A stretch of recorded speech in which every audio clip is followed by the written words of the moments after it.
في ظرف شهرين فقط تحول إلى أشهر سمسار سيارات في البلاد، وجذبت صفحته على الفيسبوك مئات الآلاف من المتابعين، وتدفقت عليه الإعلانات من كل حدب وصوب، ورأس ماله في كل ذلك العفوية فقط.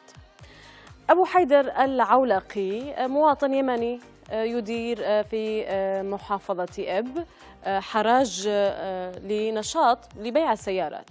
هذا المشروع بدأ أول الأمر بفيديو بسيط على الفيسبوك ظهر فيه العولقي يعرض سيارة أحد أصدقائه للبيع.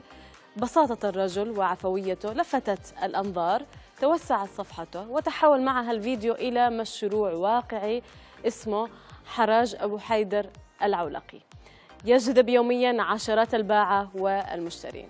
نشاهد هذا الفيديو.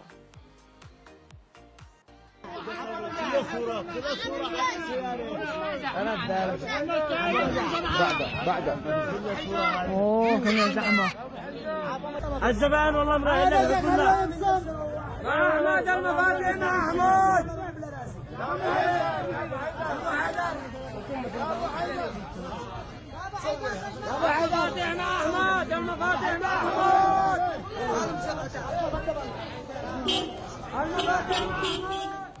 هذا الإقبال يدفع شعور سائد بين الناس أن العولقي لا يكذب ولا يتحاذق، وليس لديه أطماع معارض السيارات الأخرى، لأن السيارات التي يقوم بعرضها هي أرخص سعرا من معروضات الآخرين.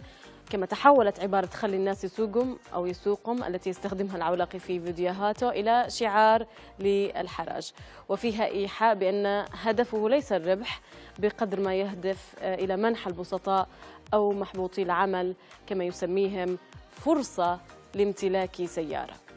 لكن الأمر لم يتوقف هنا، فقد جذبت عفوية العولقي الشركات الصغيرة والمحال التجارية التي توافدت عليه للترويج لبضائعها. ومسألة الإعلانات هذه أثارت بعض التحفظ عند جمهور العولقي، ذلك أنها في نظرهم تهدد عفوية الرجل ومصداقيته.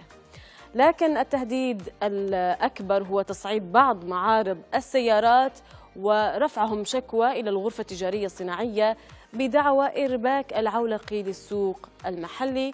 يبدو أن أحدهم خاف من المنافسة. المهم تعالوا نقرأ بعض من تفاعلات الناس على منصات التواصل الاجتماعي مع أبو حيدر ومشروعه والفيديوهات على منصات التواصل. سامي العسر كتب على إكس قال ما شاء الله والقبول مع الأخ أبو حيدر العولقي، جيبوا له مطار تعز عشان يتوسع حراج محابيط العمل، وأي واحد يشتري سيارة عليه وعلى حراج محبوط العمل. على الفيسبوك نشر مأمون العثماني قال مأمون في زمن تاهت فيه البساطة خلف أضواء التكلف، يطل أبو حيدر العولقي ليذكر المشاهير أن المجد يصنع بالتواضع، وأن الشهرة التي بدأت من البسطاء لا يليق بها أن تتنكر لهم. أما وسيم فكتب في منشور له سرعة الضوء أسرع من سرعة الصوت، شهرة أبو حيدر العولقي أسرع منهم الاثنين. ما شاء الله ربي يفتح عليه. وأخيرا هذا التعليق في ختام هذه الحلقة لمحمد الوردي قال محمد أهم شيء أنه ما يفقد مصداقيته ويستغل شهرته بالكذب وغش الناس، أما بخصوص الإعلانات فهي مصدر رزق له، لا ضير أن يستفيد من الإعلانات طالما وهو بمجال عمله ماشي دغري.